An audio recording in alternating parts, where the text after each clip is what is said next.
Anda kembali bersama kami di obrolan malam. Kami masih bicara mengenai perebutan tokoh kunci Jawa Timur menjadi salah satu ceruk suara atau kantong suara terbesar yang menjadi penentu siapa capres dan cawapres yang akan menjadi presiden dan wakil presiden berikutnya. Mas Awi, nanti kalau memang Bu Kofifa berkenan untuk bergabung dengan TPN, kira-kira masuk jadi apa? Di struktur sebagai apa? Kira-kira sudah dibahas di internal TPN? Ya banyak lah untuk posisi itu kan bisa di wakil ketua, bisa di dewan pakar ataupun dewan penasehat. Cuman hari ini kita masih menghormati Bu Hovifa karena beliau nanti menjabat sebagai Gubernur Jawa Timur yang akan berakhir masa jabatan pada 31 Desember mendatang. Nah, selama proses penjajakan hari ini tentu komunikasi terus kita lakukan dan mudah-mudahan pada saatnya nanti Bu Hovifa berkenan bergabung bersama TPN Ganjar Mahfud. Sejauh ini komunikasinya sudah berapa persen mau mengatakan iya atau justru sebaliknya bilang mungkin mau bergabung ke Pak Prabowo dan ke TKN ya istilahnya ya, Ya. Seberapa besar kemungkinannya?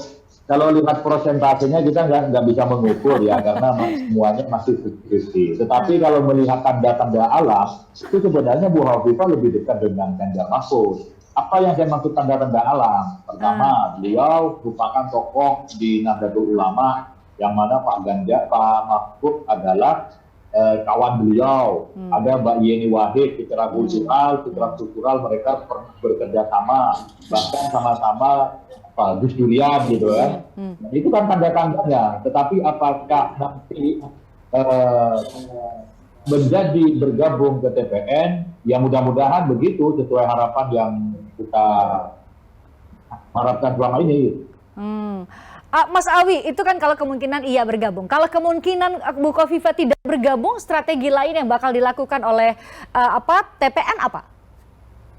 Ya tentu kami sampaikan tadi bahwa Jawa Timur itu tidak hanya Bu Hovifa, masih banyak tokoh-tokoh yang lain yang bisa kita maksimalkan. Dan kami sebagai yang berasal dari Jawa Timur sangat paham kultur politik dan urat suara di Jawa Timur. Dan termasuk dulu ketika memenangkan Gubernur Bu Hovifa yang bergerilya di Jawa Timur, khususnya di Madura, itu saya gitu.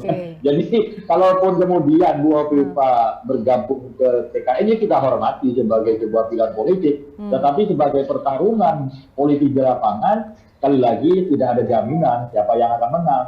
Semua tergantung dari ikhtiar politik yang dilakukan.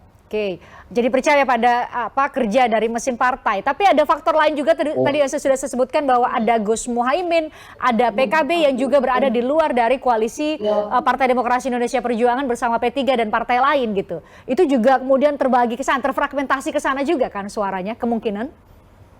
Ya pasti, nggak mungkin lah suara NU di Jawa Timur bulat ke Pak Mahfud, nggak mungkin.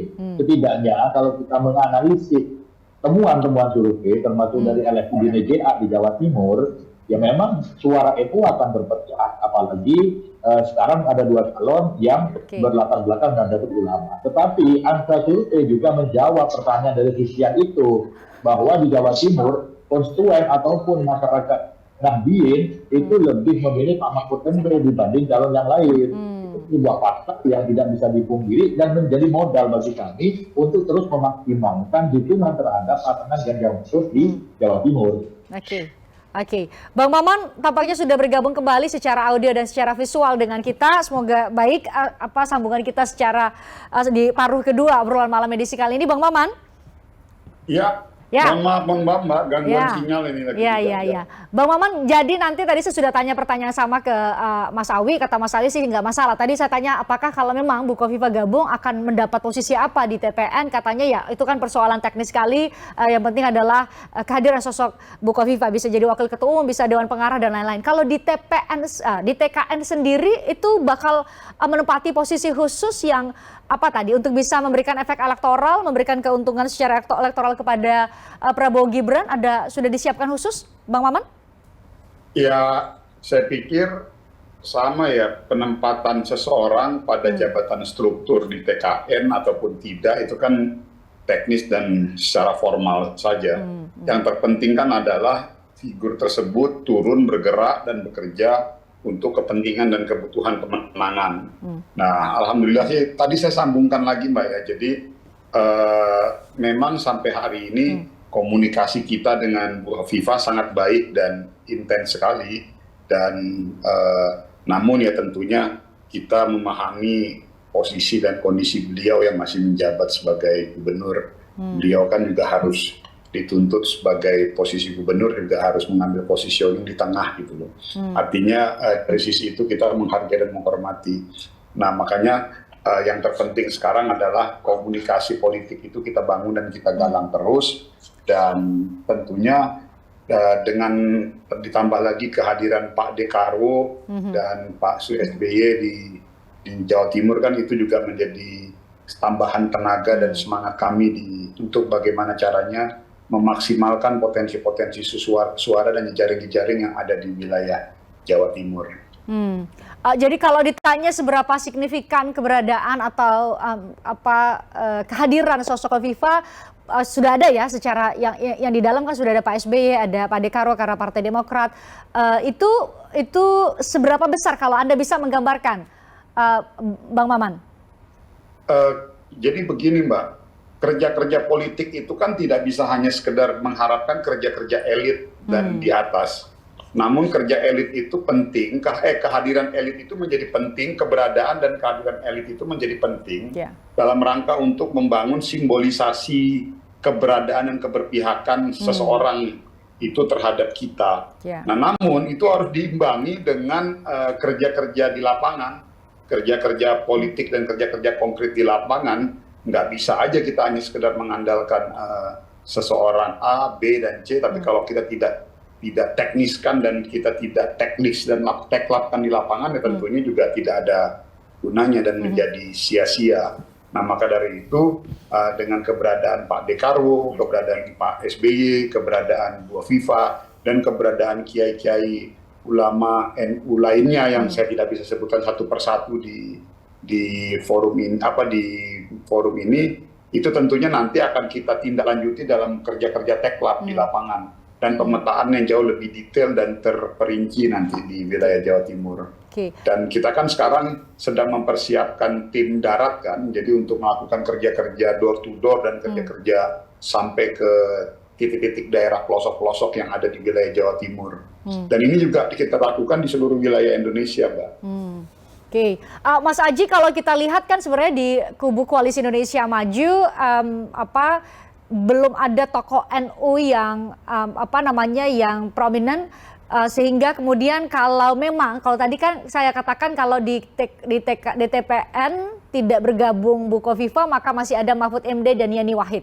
Setidaknya itu adalah sosok-sosok yang dikenal secara luas oleh publik. Tapi kalau di TKN tidak bergabung Bu Hovifah, itu bagaimana melekatkan dengan atau mencoba mensimbolisasi bahwa NU atau kaum Nahdien juga bisa mendapatkan keterwakilan di pasangan Prabowo dan Gibran.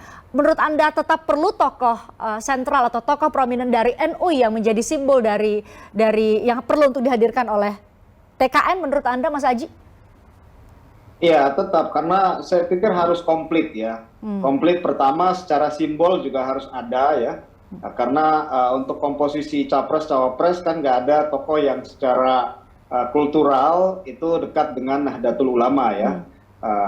Tapi kalau kita lihat dari sisi kebutuhan terhadap tim pemenangan paslon, memang kebutuhan itu perlu untuk diisi ya, karena dengan ada modal simbolik tokoh-tokoh NU yang secara kultural kuat di Jawa Timur, itu lebih akan menjadi tambahan dan jaminan ya, agar suara pemilih terutama Prabowo Gibran itu bisa terjaga di Jawa Timur.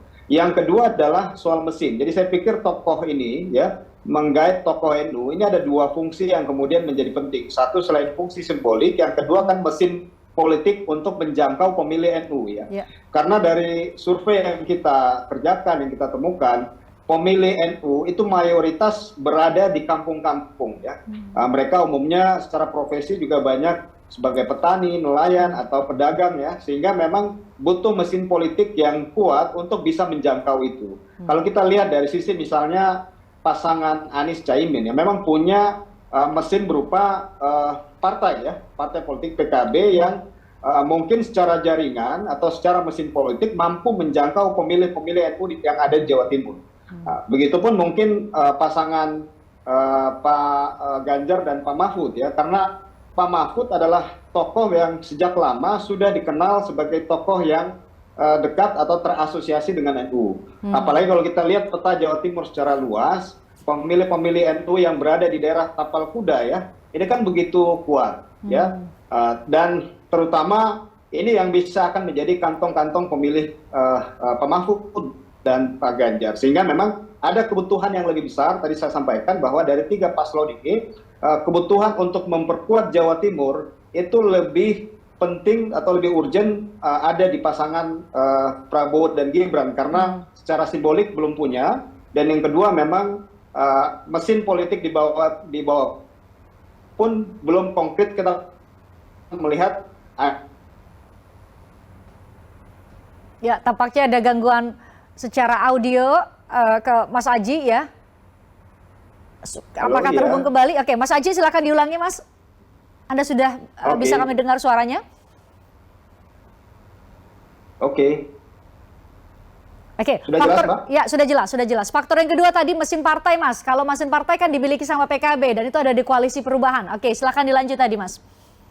Iya, secara mesin politik misalnya kalau kita lihat ya, dengan misalnya bergabung Hovifah, Ibu Hovifah dalam salah satu pasangan calon, saya pikir selain ketokohan Ibu Hovifah di Jawa Timur, mesin politik Ibu Hovifah itu juga sudah terbukti ya di Pilkada Jawa Timur dengan kekuatan muslimat yang begitu solid ya, mampu mengalahkan Gus Ipul saat itu yang juga berasal dari NU ya. Jadi ini yang kemudian saya pikir posisi strategis Ibu Hovifah di Jawa Timur.